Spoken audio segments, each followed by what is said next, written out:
Hi అండి అందరికీ. ఈరోజు సండే కదా! మీ ఇంట్లో స్పెషల్స్ ఏంటో ఒకసారి నాకు కమెంట్ చేయండి. మా ఇంట్లో అయితే చేపల పులుసు, చేపల వేపుడు.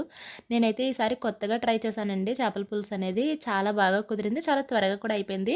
ఎవరైనా కొత్తగా చేసేవాళ్ళైతే ఈ ప్రాసెస్‌ని ఫాలో అవ్వండి. టేస్ట్ మాత్రం ఎక్సలెంట్‌గా ఉంటుంది. చాలా త్వరగా కూడా అయిపోతుందనమాట. ఏం లేదు, శుభ్రం చేసిన చేపల ముక్కల్లో ఉప్పు, కారం, పసుపు, ఉల్లిపాయ ముద్ద, పచ్చిమిరపకాయలు, నూనె, చింతపండు పులుసు, పులుసుకు తగ్గట్టుగా వాటర్ వేసి శుభ్రంగా కలిపేసేసి స్టవ్ మీద పెట్టి మూత పెట్టేశానండి. అయితే పక్క స్టవ్ మీద బియ్యం కూడా పెట్టేశాను.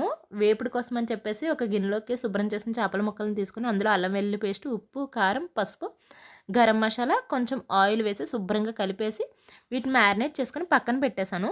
ఇవి పక్కన పెట్టిన గ్యాప్లో కొంచెం జీలకర్ర, కొంచెం వెల్లుల్లిపాయలు దంచి కొట్టుకొని పులుసులోకి రెడీ చేసుకున్నాను అనమాట. అయితే నాకు ఒక అలవాటు ఉండేదండి పెళ్ళైనప్పటి నుంచి అనమాట. అంటే బాబు పుట్టినప్పటి నుంచి వాడు నేను పక్కన లేకపోతే వెంటనే లేచిపోయేవాడు. వాడు మెలకువగా నేను వాడు ఎదురుగుండా ఉండాల్సి వచ్చేదనమాట. సో నేను వంటగదిలోకి వెళ్తే 2, 3 పనులు ఒకేసారి చేస్తూ చేసుకుంటాను. నాకు అదే అలవాటు అనమాట. ఆ అలవాటు నాకు ఇప్పటికీ కంటిన్యూ అవుతుంది.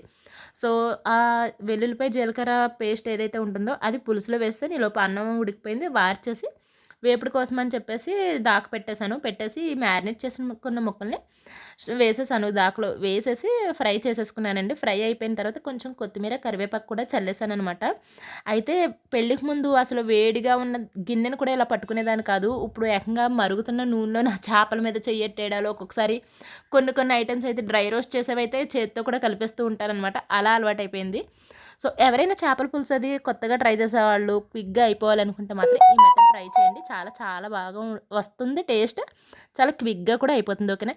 వీడియో చూసిన వాళ్ళందరూ లైక్ చేసి, షేర్ చేసి, సబ్స్క్రైబ్ చేసి సపోర్ట్ చేయండి ప్లీజ్. Thank you. బై.